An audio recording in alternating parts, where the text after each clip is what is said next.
যে খবরের দিকে নজর রয়েছে আমাদের রবিবারই রয়েছে তৃণমূল কংগ্রেসের হাই ভোল্টেজ জনগর্জন সভা এবং তার আগে ইতিমধ্যেই যেমনটা জানা যাচ্ছে বিভিন্ন জেলা থেকে ইতিমধ্যেই বিভিন্ন মানুষজন এবং পাশাপাশি তৃণমূল কংগ্রেসের কর্মী সমর্থকরা তারা হাওড়া স্টেশনে এসে পৌঁছেছেন, আসতে শুরু করেছেন এবং তারা সমাবেশে যোগ দেবেন বলেই আজ থেকেই তারা সেই প্রস্তুতি শুরু করে দিয়েছেন। এই বিষয়ে আরো বিস্তারিত জানবো। ফোন লাইনে রয়েছেন আমাদের প্রতিনিধি জগন্নাথ সামন্ত। জগন্নাথ, ইতিমধ্যেই আমরা যেমনটা জানতে পারছি যে হাওড়া স্টেশনে তৃণমূলের কর্মী সমর্থকরা তারা এসে পৌঁছেছেন, তারা কি বলছেন? তারা জনগর্জন সভায় তৃণমূল সুপ্রিমোর কাছ থেকে কি শুনতে চাইছেন? দেখো, একেবারে ঠিকই বলেছো। এর আগেও ব্রিগেড হয়েছে, কিন্তু এইবারে ব্রিগেডটা একেবারে ঐতিহাসিক ব্রিগেড।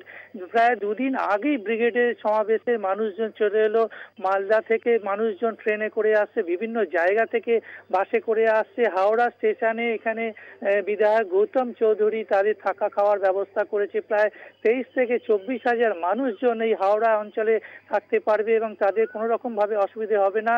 তাদের একটাই যে এই যে সমর্থকরা আসছে, তারা মাননীয় মুখ্যমন্ত্রী মমতা বন্দ্যোপাধ্যায় এবং অভিষেক বন্দ্যোপাধ্যায় বক্তব্য শুনবেন। তারা কি নির্দেশ দেয় 24-এ নির্বাচন, গুরুত্বপূর্ণ নির্বাচন, এই নির্বাচনে যাতে 42 করতে পারে, তাই সমর্থকরা এতটা উৎসাহ উদ্দীপনা দেখা যাচ্ছে। দুদিন আগেই হাওড়া স্টেশনে তারা এসে পৌঁছাচ্ছে, তাদের কোনো রকম অসুবিধে যাতে না হয়, যেমন হাওড়া নেতৃত্ব নজর রাখছে। তার পাশাপাশি এই যে তৃণমূল সমর্থকরা, তারা উৎসুক রয়েছে যে মাননীয় মুখ্যমন্ত্রী মমতা বন্দ্যোপাধ্যায় তাদের কি নির্দেশ দেয় এবং যেভাবে রাজনীতি হচ্ছে সেই রাজনীতি কিভাবে জবাব দেয়, সেইটাই দেখার জন্য কর্মী সমর্থকরা উৎসুক রয়েছে। তারা বক্তব্য শুনবে, তারা নির্দেশ শুনবে। তারা ইতিমধ্যে এসে হাওড়া স্টেশনে পৌঁছে গেছে এবং থাকার ব্যবস্থা করা হয়েছে বিধায়ক গৌতম চৌধুরীর নেতৃত্বে। তারা হাওড়া স্টেশনে এসে পৌঁছেছে, মালদা থেকে ট্রেন এসেছে, বিভিন্ন জায়গা থেকে বাসে করে আসছে।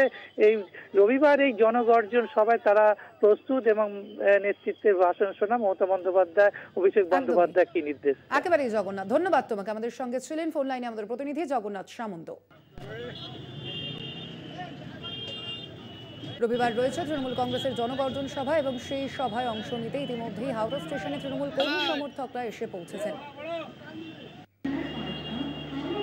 10ই মার্চ ব্রিগেডে জনগর্জন সভা তৃণমূল কংগ্রেসের এবং সেখানে সেই সভায় অংশ নিতেই ইতিমধ্যেই বিভিন্ন জায়গা থেকে কলকাতামুখী কর্মী সমর্থকরা।